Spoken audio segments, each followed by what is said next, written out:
तो यार वॉर 2 का टीजर आ चुका है और मुझे लगता है कि तुम लोगों ने इसे देख भी लिया होगा और मैंने भी इसे देखा, जिसे देखकर मुझे लगा कि हाँ यार ये बात करने लायक तो है। तो फ्रेम टू फ्रेम हम इसके बारे में बात करेंगे।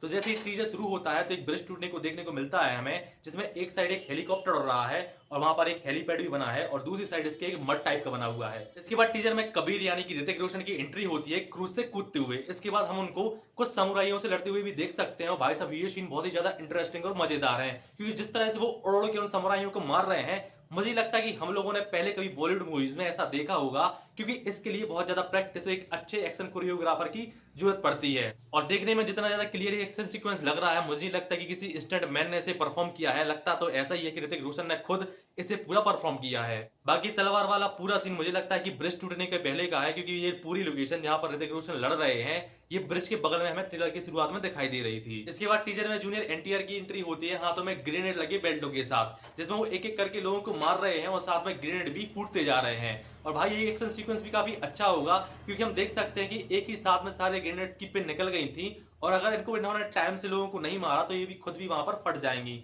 और ये एक्शन सीक्वेंस भी काफी ब्रेथ टेकिंग हो सकता है अगर इन लोगों ने इस एक्शन सीक्वेंस को काफी अच्छा बनाया होगा। तो उसके बाद शॉट सीधा कट हो गई, ऋतिक रोशन के बाइसेप्स पर दिखाया जाता है, उनके फेस पर दिखाया जाता है और उनको हम एक वुल्फ के साथ चलते हुए देख सकते हैं।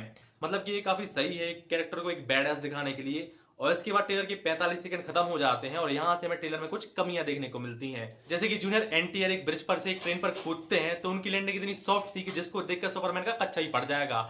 भाई साहब अयान मुखर्जी को इस सीन का कुछ तो करना पड़ेगा, नहीं तो बहुत दिक्कत हो जाएगी आगे चल के। इसके बाद अगला शॉट हमें दो एयरक्राफ्ट का देखने को मिलता है, जिसमें एक के ऊपर एक दो एयरक्राफ्ट उड़ रहे हैं, जो इस सीन में जूनियर एनटीआर और ऋतिक रोशन दोनों हैं।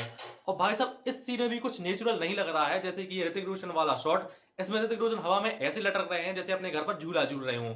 भाई साहब कुछ भी नेचुरल नहीं लग रहा है, ऐसा लग रहा है कि वो माउंटेन ड्यू का एक एड शूट कर रहे हो। वैसे वो माउंटेन ड्यू का एड भी इससे ज्यादा अच्छा होता है। और इसके बाद वो पूरा पानी वाला चेजिंग सीन, भाई साहब इसको देखकर ऐसा लग रहा है कि इसका एक एक फ्रेम इन्होंने ग्रीन स्क्रीन पर शूट किया हो। भाई साहब इस सीन में कुछ भी चीज नेचुरल नहीं लग रही है। और भाई सबसे ज्यादा हद तो तब हो गई जब उस F1 रेस को देखने कोई ऑडियंस ही नहीं आई और जबरदस्ती के इस सीन में वो स्पीड वाले साउंड इफेक्ट डाल दिए। इसके बाद कियारा आडवाणी के वो देखने को मिलते हैं कुछ शॉट्स। भाई साहब तुम सोचो कियारा आडवाणी की मैं बहुत ही ज्यादा इज्जत करता था, लेकिन उनको सिर्फ ट्रेलर में इसलिए रखा है कि वो आए, बिकनी में कुछ शॉट्स देकर जाएं और चली जाएं। और मुझे पता है कि मूवी में भी उनका काम इतना ही होगा। इसके बाद हमें कार चेजिंग सीक्वेंस के कुछ शॉट्स देखने को मिलते हैं, जो मुझे लगता है कि देखने में काफी सही लग रहे हैं और इंटरेस्टिंग भी हो सकते हैं। बाकी इसके बाद एक कार को ट्रेन पे कुदा दिया जाता है और पहले एनटीआर भी एक ट्रेन पर कूद चुके हैं, मतलब कि ये ट्रेन को कुछ नहीं समझ रहे। ट्रेन के लिए एक सड़क जैसी है, पहले एनटीआर दौड़ते हैं फिर इस पर कार चलाई जाती है। और इसके अगले शॉट में हम ऋतिक रोशन और जूनियर एनटीआर को गन चलाते हुए देख रहे हैं और भाई साहब गन चलाते हुए दोनों एक्टर्स के फेस पर ₹1 का एक्सप्रेशन नहीं है। जबकि इसके अगले शॉट में जब दोनों हैंड टू हैंड कम्बैट कर रहे हैं तो भाई साहब ऐसा लग रहा है कि क्या फाइट कर रहे हैं। भाई भाई लोगों से गन छीन लो, इनसे हैंड टू हैंड फाइट करवाओ, अच्छी कर रहे हैं, गन मत चलो इनसे। और भाई मैं तो एंड में यही कहूंगा कि वो ट्रेन वाले शॉट्स, बिल्डिंग वाले शॉट्स और पानी वाले शॉट्स अगर इस टीजर में से निकाल दिए जाएं तो ये टीजर एक नंबर है। लेकिन कैसे निकाल दिए जाएं, साथ में तो है ही वो। वैसे भी इतनी ज्यादा दिमाग लगाने की जरूरत नहीं है, हमारे यहाँ की ऑडियंस इतना ज्यादा दिमाग नहीं लगाती इन सब चीजों में। जब उन लोगों को पुष्पा इतनी ज्यादा पसंद आ जाती है तो ये पुष्पा से 100 गुना बेहतर है।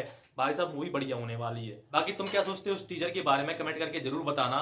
और अगर तुम्हें मूवीज के अपडेट सुनना पसंद है तो मेरी ये वीडियो दे सकते हो। मिलते हैं नेक्स्ट वीडियो में। बाय।